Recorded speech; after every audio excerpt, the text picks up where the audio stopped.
Hello and welcome to a special edition of eBook Showtime, as today we catch up with one of our earlier guests, Linda Strader, whose autobiography, Summers of Fire, was published in 2018. But today she's with us to tell us about her prequel called Uprooted, A New Life in the Arizona Sun. Hello, Linda. Hello, Graham. So good to see you again. Yeah, it's certainly good to be with you again, Linda. Right. Let's pretend that you and I just happen to be sharing the same elevator, and you recognise me as a big shot movie producer. You have just a few seconds to grab my attention with a logline for your book that you feel would make a great movie. This is your one chance, so fire away. Okay. Well, uprooted from her home in upstate New York to a small town in Arizona, high school age Linda must cope with anger and loneliness, fitting in at her new school, coping with a long distance romance, and finding that perfect job. Bravo, Linda. You now have my attention. So, what was it that made you want to write a prequel to Summers of Fire? Well, so after I sent Summers of Fire, the manuscript off to my publisher that I could not touch anymore, it was done, and they were doing their final edits. I missed writing. I felt lost and not writing something every day. So I got out my journals, which were a guide for Summers of Fire as well. So I got out my older journals and I started reading them, and I thought, wow, there's a heck of a lot here that leads up to Summers of Fire that might just be of interest. So I decided, what the heck, I'll see if there's another book in me. So I just started writing, but this time I was a little more organized. This time I actually outlined my journals. I transcribed them into the computer so I'd have sections, and I dated them so I would know where I was, because last time I would make changes with something and of course it would change the whole book, which meant hours of revisions. If I changed one thing, it was awful. So I'm not doing that again. So it was missing having a writing project and then discovering that maybe I had more to say. In your book, we learn that your parents moved all the way from Syracuse, New York, to Prescott in Arizona. That's well over 2,000 miles by road. In fact, I think it's getting on for 2,500 miles. I take it that you drove there. More than once. I think we did it 4 times in a row because we came out to look around. Parents picked Prescott.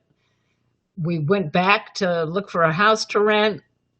We came back to Syracuse thinking to put the house on the market and have some time to spare. And no, the house sold in 30 days. So we got back in the car and drove west again. So it was 3 times awfully close together. There's a scene where your mother tells you that the house is sold. And what you say to her is my favourite line. So give it to me. I'm not going. Oh, that's not the one I mean, Linda. I like the one where you say, you sold my home. Oh, that too. That, it's like, how could you do that? But the thing I wrote in my journal was, my mom and dad said we're moving and I'm not going. It's like, period. It's like, yeah. No, it's not good when you have to leave behind all that you're familiar with. But anyhow, I take it that the move gave you the opportunity of making a new start, sort of reinventing yourself. Yeah, because, well, I wanted to be like my flirty friend Sherry, and she had all the boyfriends and I didn't have any. And I just thought, well, if I go to a new place, they won't know the old me, so I can be somebody completely different. And so that was kind of how I dealt with the fact that I didn't want to move. And I wasn't excited about it either. I wasn't thinking, oh, good, I can't wait to move and be a new me. You handled the big move, over 2,000 miles across the country. So would you say you're the sort of person who's good at making the best of situations? No, I'd say it took me a while to come to grips with the fact that we were moving, whether I liked it or not. And I was very resentful. Um, I think what happens is that eventually I just accept it. And I don't make the best of it. I just accept this is what it is. And then I just wait to see what happens. But I do, once I put my mind to something, like I put my mind to, I'm going to be a new me when I get there. And I had to, and how do you do that? So I had no idea how to do that. It's like, so you wing it until it works. It wasn't easy though. It was a really tough time. I cried a lot. I sat in my room and just sobbed because I hated school and I hated, I missed my friends. And it was a hard time for my parents because they left their family behind too. I mean, they left their parents back in New York and their lifetime friends. So it was a tough time for all of us. I wonder why your parents wanted to move to the other side of the country. No doubt this would also have been difficult for them. I'm thinking of their jobs and, like you, not knowing anyone there. Well, yeah, I mean, my mom's health was the preliminary goal. She had knee problems, and the cold and dreary weather made her feel worse. But they were just sick and tired of the cold and the snow, and when I look back, I am amazed they did what they did, because my dad didn't have a job. He actually had to create a job in Prescott. He started an ambulance business. And so, I mean, talk about being uprooted. They certainly did for themselves. And I'm just amazed that they had the guts to do that. I mean, leaving behind, my mom's mother lived in Syracuse, so she left her behind, although she eventually brought her to Arizona. But yeah, it was a real challenge for them as well. So I have respect for them now of making that kind of move, the whole family, because both of them were from New York State, been in New York State all their lives. Their family had been in New York State all their lives, pretty much. So yeah, it was pretty amazing. Did this big move strain relations between you? Because I was really hard on them. I mean, and yet I felt like, you tore me away from all my friends. How could you do this? And I wanted out of Prescott. I didn't like it there. And I love my parents, and I love my mom. I was very close to my mom, but she didn't understand what I was going through. And I didn't know this at the time. My grandmother was dying. And so she was dealing with that. In fact, when she brought her to Arizona, my grandmother died of cancer just a few months later. So she had a lot on her plate. But when you're 17, you don't think about that. You think about what you're going through. And so now I can look back and think, wow, she had it tough as well.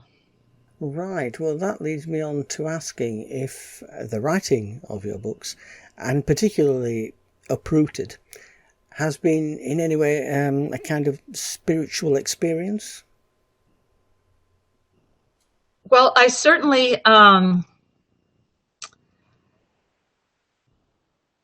don't know about spiritual, but certainly enlightening of, how I thought and what I thought. And it is pretty amazing to me that I would write all that down, and pages and pages and pages of what I was thinking and feeling, and trying to make decisions that I thought were the right ones to make, and often not knowing the answer. I mean, there was an awful lot of questions in there. Why are things the way they are? And I don't understand. And I made, it's like I made decisions and then say, what the hell did you do that for? That was really stupid. So, and that's a typical teen. I mean, that's what you go through. You're trying to figure out who you are and what you want to do and what you want to be, and forming who you will be as an adult. And it was all there. The transition was all there, which is pretty interesting to read. Did you find yourself writing something and then suddenly you thought, nowhere can I include this, or no, this is just too personal? Yes.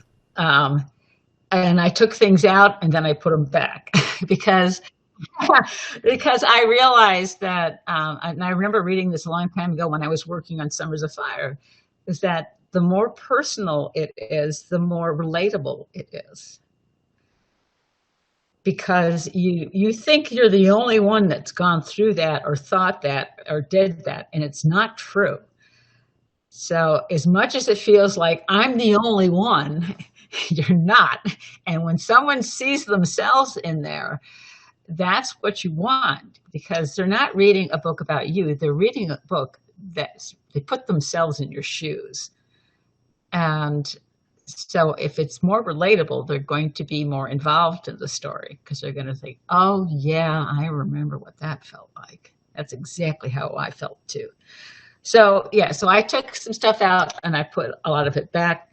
Some of it, because the book got, like with Summers of Fire, it got a little too long. I had to go in and make decisions of, okay, just let's move the story along. Can I get rid of this? So, yeah, and I was worried that people would judge me, but then I realized that anything that you've done has been done before. So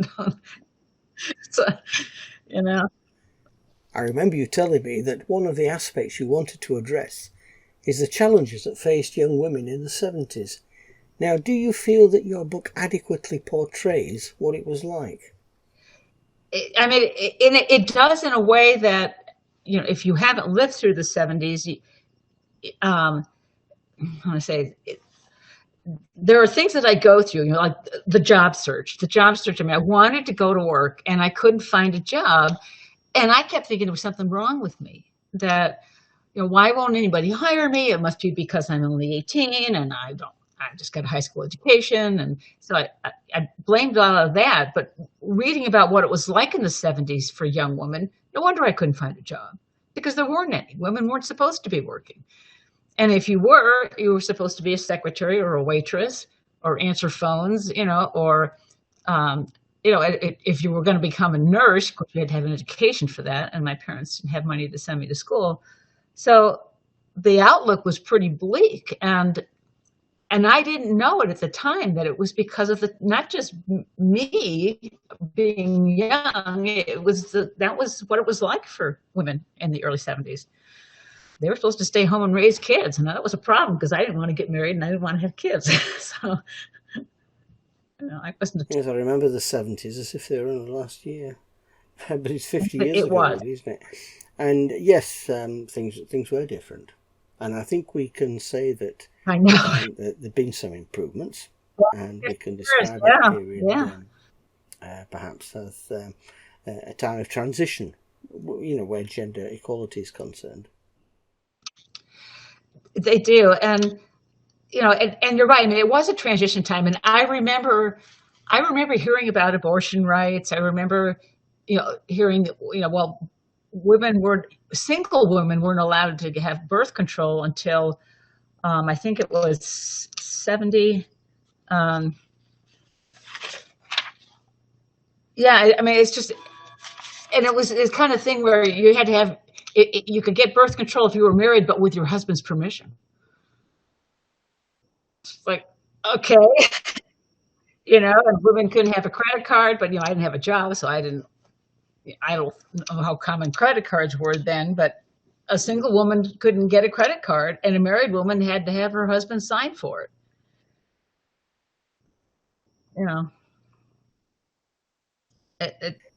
Right, it seems that Uprooted is very much a window through which we can witness attitudes of that period, a kind of social history, and a valuable record for future generations. Yeah, I think so, because for anyone growing up in there, when they're reading along, thinking, here are all my frustrations of, I can't find a job, and when I do, there's sexual harassment, which wasn't even a term back then.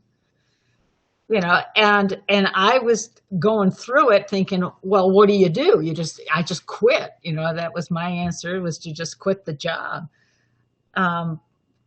not thinking, well, this isn't right. I shouldn't have to put up with this. But it didn't occur to me that I just knew that I didn't like it, and so I quit. So that didn't solve the problem, though. So yeah, a lot of things like that. It's like looking back on it, I went through all of this and I didn't know that it was a big deal, that things were going to change. I mean, obviously they did change, but the sexual harassment, the discrimination followed me all throughout my entire Forest Service career too, though. So yeah. And of course, your book is a very personal account of some of the challenges you faced. Yeah, for the things that I faced, obviously it was the struggle in the working place, and the harassment, and and I was starting to get involved with boyfriends, and my first experience with getting birth control. Heaven forbid, I could not tell my parents. There was nothing in Prescott. I had to go to Tucson to find a place that would do that for me. So, and it was something there. It didn't occur to me that it should be easier than it was. It just was this is what it is.